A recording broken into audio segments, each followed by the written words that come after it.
Hey y'all, it's Dr. Know-It-All coming to you from beautiful Lake Nona, Florida, which is just a little bit north, if I'm remembering correctly, of Orlando, Disney World, all of that kind of stuff. It's actually a district of Orlando. So, welcome. My voice is rough. It has been a crazy couple of days. I have been with Glenn Cook, who is, I just described him on Twitter as a veritable force of nature. He is an amazing person, and I met an incredible number of amazing human beings here. It's just, I've got like, for example, all of these cards that I've got to put in my phone now from an amazing group of folks. And obviously, you can see behind me, it's a little bit of a, well, actually, the day's improving. It was very cloudy this morning when I woke up, but this is a beautiful view from the Wave Hotel, which I highly recommend if you're able to. And they have an espresso machine, which is great. So, anyway, let's talk about Twitter. I had a very interesting experience yesterday, which was that I, of course, I'm down in Florida, and so the whole Ron DeSantis on Twitter thing was making the rounds around here. I'm going to completely leave politics out of this.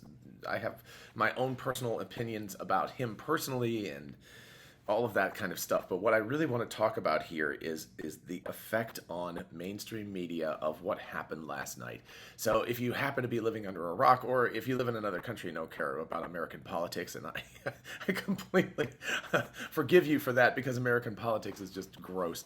But anyway, if you don't know, of course, he is the governor of Florida, which is why it was interesting that I was here. And also, of course, announced last night that he is running for president of the United States, which came as a surprise to just about zero people because he'd been indicating that he was going to do that for a while.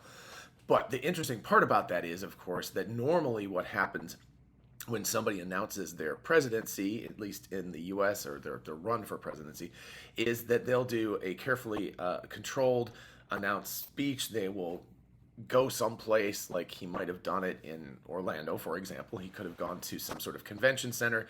He could have done a scripted speech, could have said all this stuff, answered a few probably semi-scripted questions from a carefully selected group of press that would come in and talk to him. So that's kind of the traditional way of doing it, and then that is covered by the likes of CNN, MSNBC, NBC. It's bigger than MSNBC, NBC, BBC. Around the world, people will cover that. That is not what happened at all. What happened was an unscripted conversation, and I missed most of this just because I was just insanely busy running around, but caught the last about 10 minutes of the conversation that happened. So I don't know if he did. I'm sure he must have done some sort of brief speech at the beginning. I did hear that there were some glitches because there was something like 700,000 people trying to tune into the Twitter Spaces that was going on. And if you don't know that, Twitter Spaces, interestingly enough, are it's a conversation. It's basically what it is. So, and I will take a moment at the end of this video to talk about that a little bit more because there's sort of big personal news on that front. But to sort of work through this whole aspect, he, I assume, read something at the beginning. Like I said, I haven't even had a chance to go back and listen to the start of it. But after the technical glitches got over, I assume he read a speech. But then most of it was people asking him questions.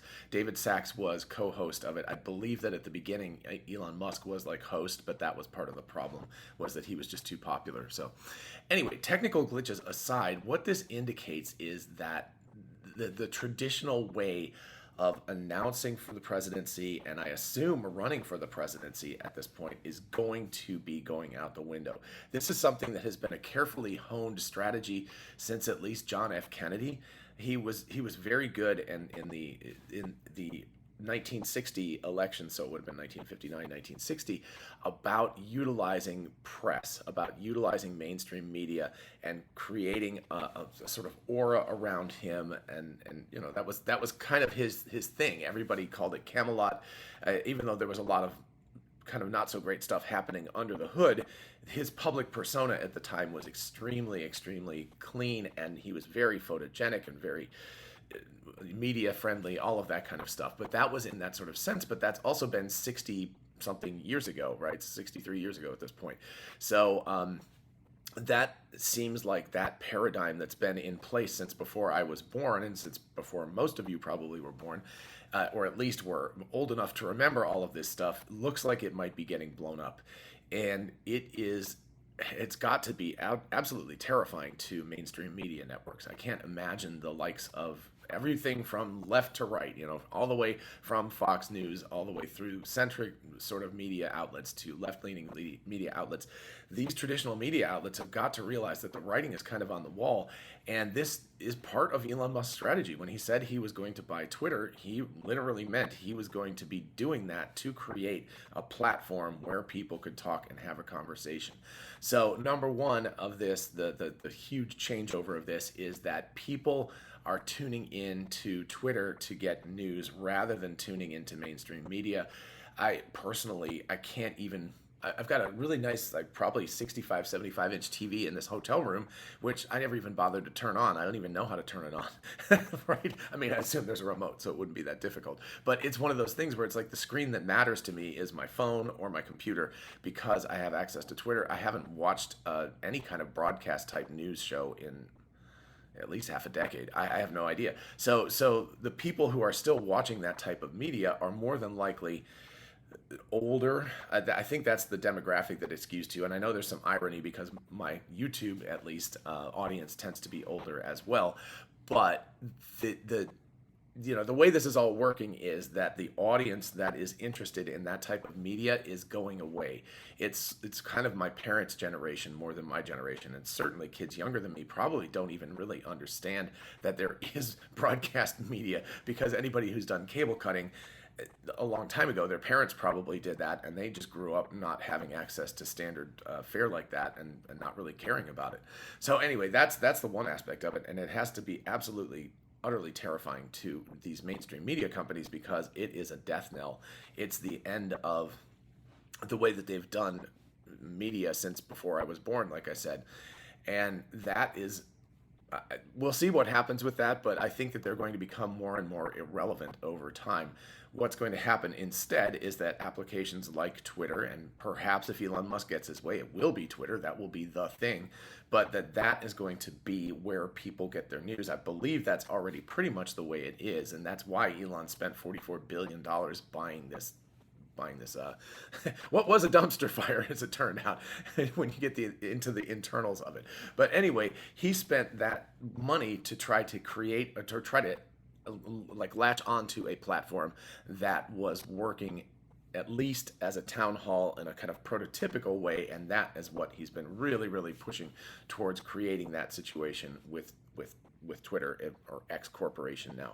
The second half of this is, if you are a political candidate or a media person or somebody who needs to utilize media to be able to do things, this is also a warning bell to you. This is a thing where it's like, you better pay attention to this. In other words, all of the other potential presidential candidates, and Elon last night, to be fair, whatever your political leanings, he did say after this thing, he said, all are welcome.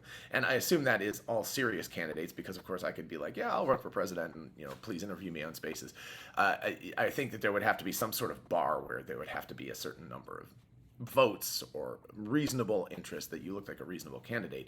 But for anybody who is in that camp, if you don't do this at this point, that is a huge strategic mistake. So that's the other thing, is that anybody in politics, and that goes all the way down. I mean, that doesn't have to just be presidential candidates. It could be Senate candidates. It could be more local government type candidates. There will be a market for each of these things. Now, Elon's probably not going to go and interview you if you're running for mayor of a city or something.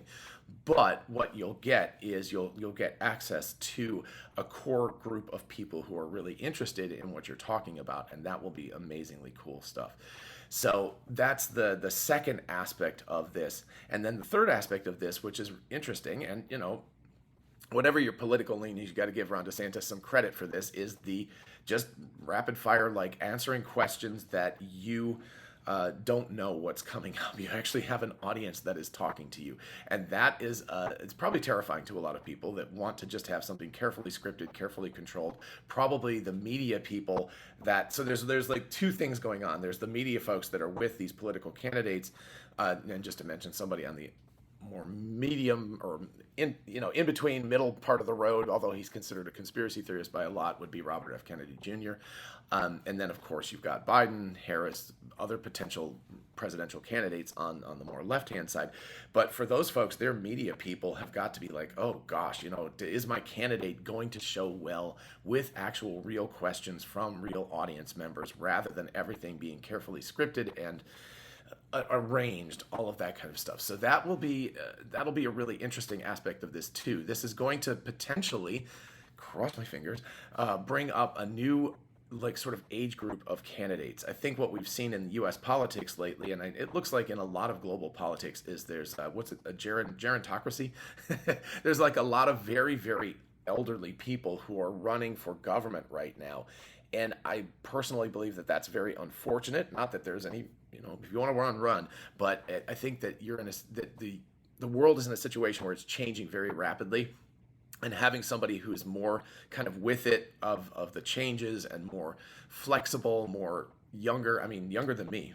Like I'm approaching 60 and I feel like I'm getting too ossified to be able to deal flexibly with things like that. But I think people who are in their, 30s, 40s, those people are the ones who really need to be running, and they're going to be attracted to this new methodology of running, and it's going to allow some dark horse candidates to actually get in there.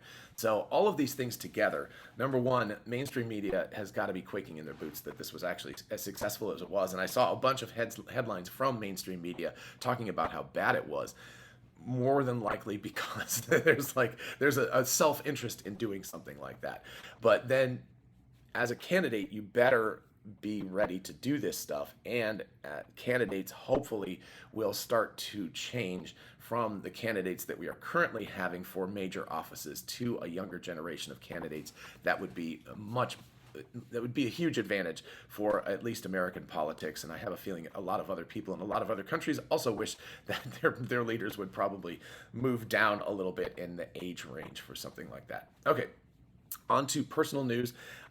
This was in the middle of all this crazy stuff. In fact, during the spaces, I managed my subscriptions finally went live, and I already have, I believe, 50 people who've subscribed, which is just like, wow, it's crazy. And thank you all so much for that. And I'm going to start releasing content exclusively for that, including subscriber only spaces. I will almost definitely do that, and exclusive videos and exclusive conversations, things like that. But in the meantime, I very much appreciate all of you, throwing money at me. That's just amazing. It's very humbling, and I really appreciate that. And of course, there's also Patreon and YouTube and all of that kind of stuff still. So, just there's lots of ways. Just watching is great. I appreciate all of that. But anyway, during all of this stuff, my subscriptions went live, and then all of a sudden I was just getting notification after notification after notification of people like following me. And I was like, what is this?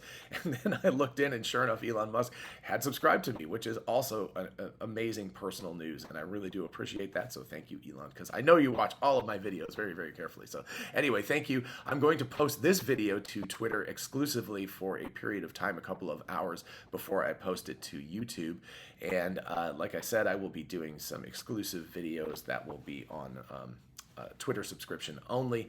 And I probably will do one on Lake Nona. It's just an amazing place. This stuff behind me is mind-blowing, what's actually happening here. And I think it's worth letting people know about that. I don't really have any kind of like organized type of video at this point, but I'm going to come back and do something more organized. This was more of an exploratory type of event. 48 hours of insanity, including going to a rocket launch that got scrubbed because of this bad weather, and we were up till, I think I got to bed at like 3:15 or something like that, and it was up at 7 yesterday morning. So that's why a little bit rough on the voice and all of that kind of stuff. So anyway, I will let you all go. Thank you for accompanying me with my rambling. Somebody said this morning, I think it was Armand.